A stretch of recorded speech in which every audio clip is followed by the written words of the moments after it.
Let's start our journey through the fundamentals of JavaScript with the very basic concepts of values, variables, and operators.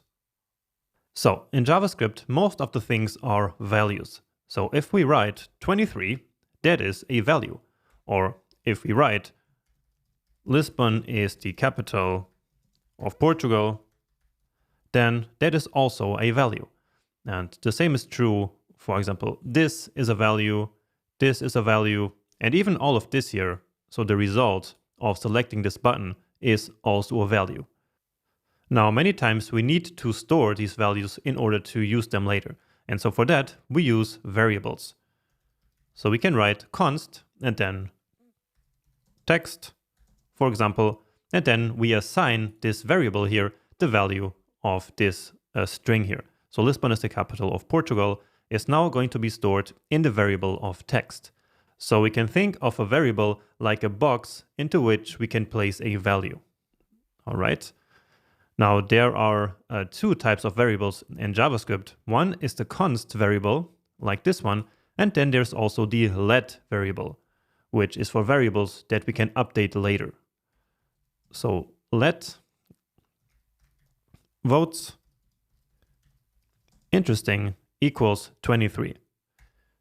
Then in the end, we always need a semicolon, but prettier, so the formatter that we're using will automatically add it for us as well.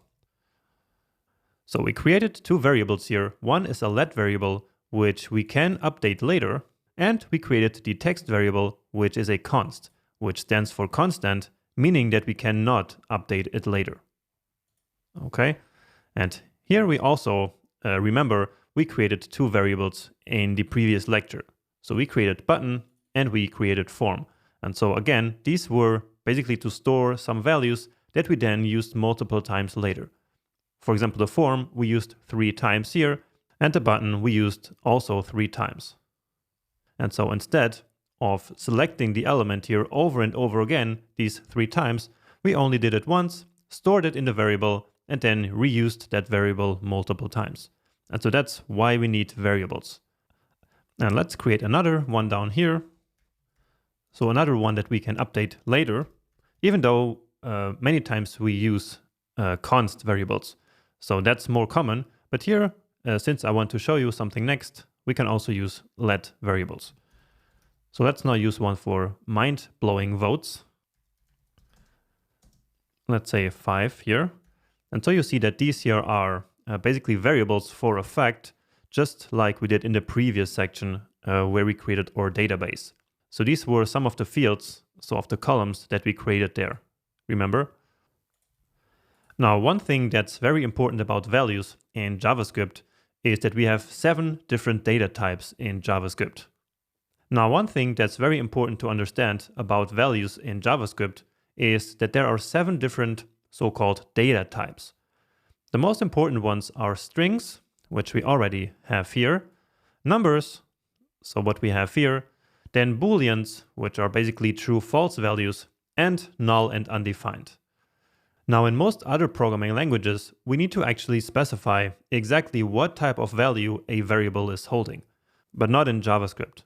So in JavaScript, a variable could first hold a number, like here, and we could later then change it to a string. So that would be allowed in JavaScript, but not in other languages. All right. And now let's actually update this votes interesting variable by using something called an operator. So we can say votes interesting equals votes interesting plus 1, for example. And if we now want to see the result of this operation, so basically the new value that is stored inside votes interesting, we can log it to the console like we did before. So votes interesting, and then here it is, 24. So again, here, in order to see these results, we need to log them to the console because they have nothing to do with manipulating the page as we did here. So to do all this, what we did in the previous lecture, we didn't need to log anything to the console because what we did was basically visible on the page. But here we are just doing some experiments, and so to see the results, we logged them to the console.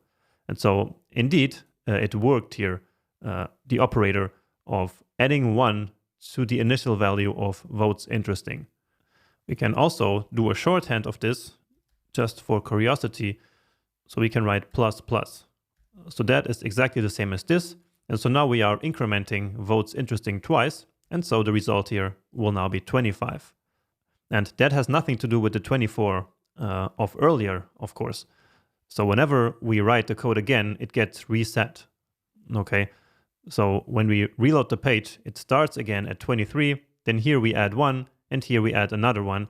And that's how we end up with 25. Let's try some other mathematical operator. So let's create a new variable here. Let total upvotes, because the interesting and mind-blowing votes, they basically are both good votes. So we call them upvotes. And so we can simply say that the total upvotes is adding together the votes interesting plus votes mind-blowing. And make sure that you use this auto-completion that I am using all the time so that you don't have to manually write these variables all the time. So give it a save. And again, to see the result, let's write console.log and then total upvotes. And so that makes sense, right? So we start with 23 here in the votes interesting, but then remember that we add 1 here and 1 here. So at this point of the code, votes interesting is 25. And then here we add the votes mind-blowing, which is 5. So 25 plus 5 makes 30. Okay, and if we want to see a little bit better what this value here actually corresponds to, we can actually log multiple values to the console at once. So we can also log this string here. We can call it upvotes, and then we make a comma, because that's how we pass multiple values into a function. But more about that in the next lecture. But anyway, now we can see that here this 30 here means upvotes. So here we used some math operators like this and like this. And now just to finish, I want to show you a logical operator. So let me create a new variable here. So votes for false. Let's see, we have 4 of them. And now we are creating a new variable, which is called isCorrect. And this isCorrect will be determined by doing, so basically by asking if votes false are less than the total upvotes. So total upvotes. So let's check that out in the console. Console.log is correct. Give it a save. And now here we see the result of this logical operator. So here basically we ask, is votes false less than the total upvotes? And then the result of that is true, because in fact votes false is 4, but total upvotes is 40. And so 4 is of course less than 40, and therefore isCorrect will turn out to be true. So that's exactly the result that we see here. Now if we change this to 40, for example, then the result will be false, because now the question of is votes false less than the total upvotes is now not correct anymore, because 40 of course is more than 30. We could also ask if they are exactly the same. So for that we use 3 equal signs. 2 would also work, but 3 is better. So that is also false, of course, because they are right now not exactly the same. But if we set it to 30, then the question of asking is votes false the same as total upvotes is now true. Okay, but let's put it back to what we had initially and put it back to 4. Okay, so you can experiment with this a little bit more, write some more code if you feel like it, to really grasp these concepts of values, of variables, and of operators.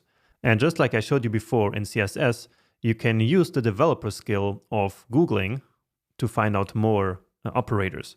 And for that, remember how I showed you that MDN, so the Mozilla Developer Network, was a really good source. So we can write MDN JavaScript operators, And then here, maybe this one looks good. And then probably you will get an entire list of operators here. I think the last time I saw this, there was some table here even. But anyway, here you get some nice operators, but let me go back.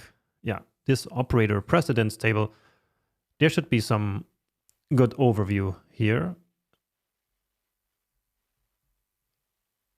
Yeah, this one. So here you have a lot of the JavaScript operators that are available to us. Some of them we will actually talk about, and others are not that important. But yeah, you can check out this documentation if you'd like. Or of course, you can also just move along to the next video where we're going to talk about functions.